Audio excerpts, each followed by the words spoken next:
रीना शादी के बाद से ही ससुराल में सबको दबा कर रखती। हर बात पर खुद को सबसे बेस्ट साबित करने की कोशिश करती। क्या माँ जी, देवर जी की शादी है लेकिन आपके बस की नहीं कि बाजार से एक रुमाल खरीद कर ला सके। भाभी, मम्मी ने हम लोगों को बड़ा कर दिया, शादी ब्याह सब हो गया।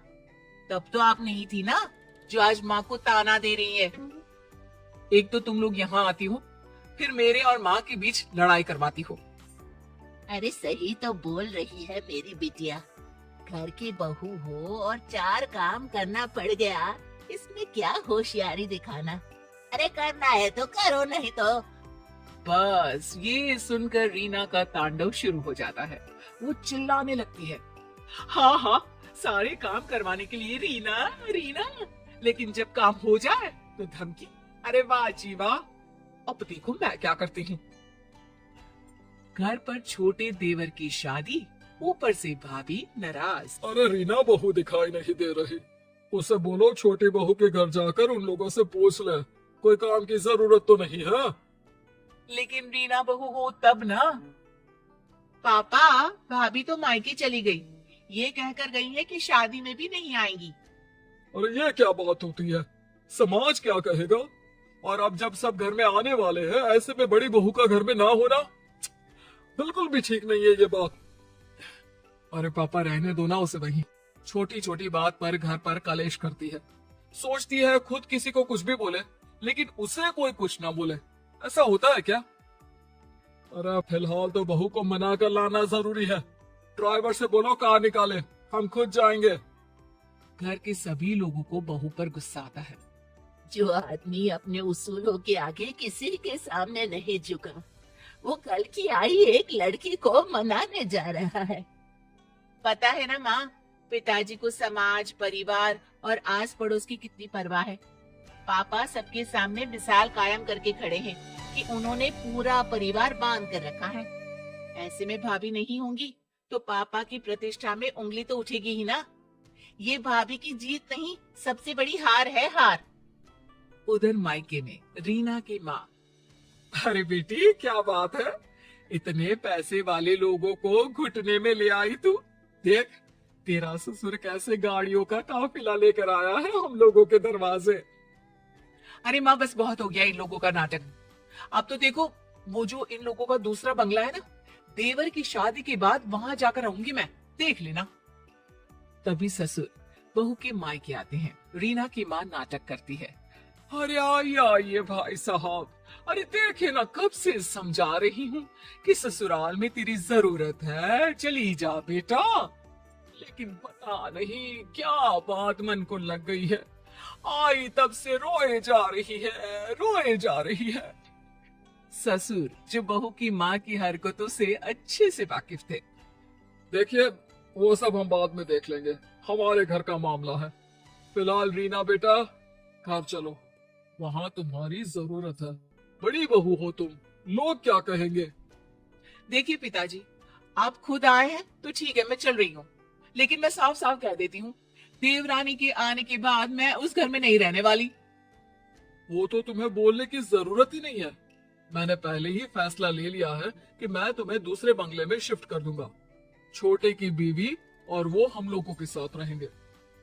रीना को तो मानो मन मांगी मुराद मिल गई।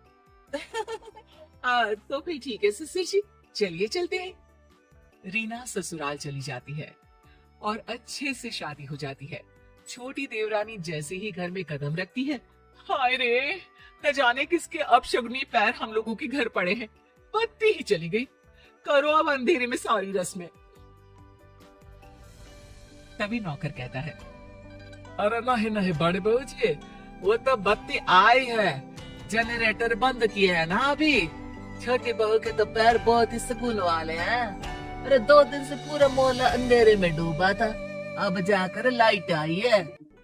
अरे हाँ ठीक है ठीक है, ज्यादा बोलने की जरूरत नहीं है, नौकर हो नौकर की तरह रहा करो। देख रीना, हम लोगों के घर हमेशा से इतना पैसा नहीं था, तेरे ससुर ने बहुत मेहनत से कमाया है। नौकरों से अच्छे से बात किया करो, ये हमारा परिवार ही है। हाँ हाँ ठीक है ठीक है। वैसे मेरे मायके में नौकर चाकर रहे नहीं, लेकिन सब जानती हूँ कैसे बात करनी होती है इनसे। नौकर मुंह लटकाकर चला जाता है। अरे देवरानी जी, कुछ बोलोगी भी कि बस ऐसे ही सबको घूरती रहोगी?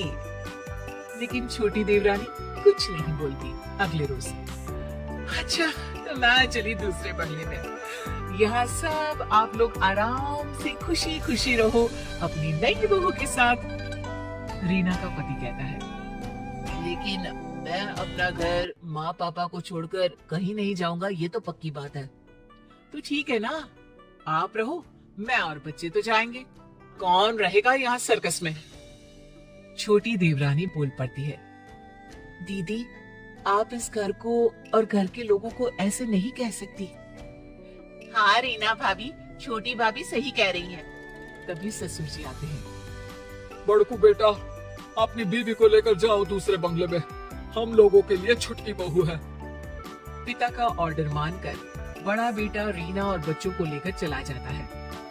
आज सब कान खोल कर सुन लो, वो घर की बड़ी बहू है, बड़ी ही रहेगी।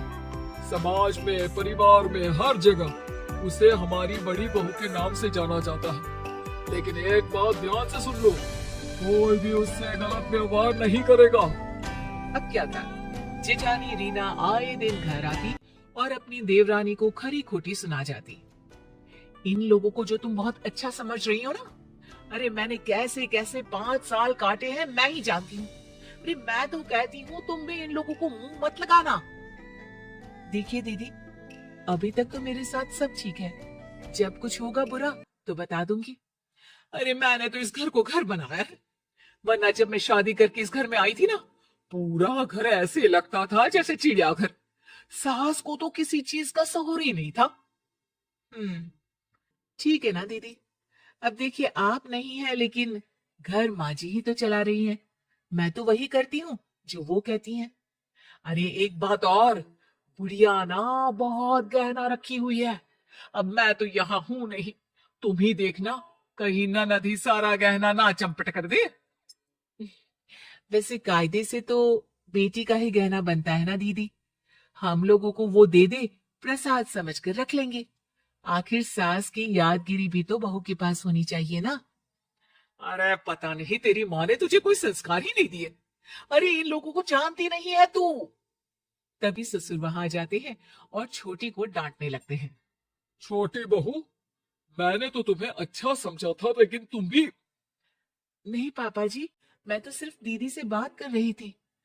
हाँ, ये क्या कह रही थी पापा जी जानते हैं आप, कि बुढ़िया मर गई तो सारा गहना बेटे को दे जाएगी। मैंने कभी नहीं सोचा था छोटी कि तू भी ऐसी निकलेगी। तभी वहां सास और ननद आ जाते हैं। छोटी बहू दोनों को देखकर डर जाती है कि सास कहती है, नहीं नहीं, हम लोगों ने दोनों बहुओं की बात सुनी है। छोटी बहू की हर बात ठीक और संस्कारी थी। बड़ी बहू इस घर की, हम लोगों की दिल खोल कर बुराई कर रही थी। जेठानी जैसे भी क्यों ना हो, जरूरी नहीं कि देवरानी भी वैसे ही निकले। हर एक के घर के अपने संस्कार है। बड़ी, तूने अलग घर ले लिया है, अब यहाँ का रास्ता भूल ही जा तो अच्छा है। छोटी सास की बात सुनकर चैन की सांस लेती है।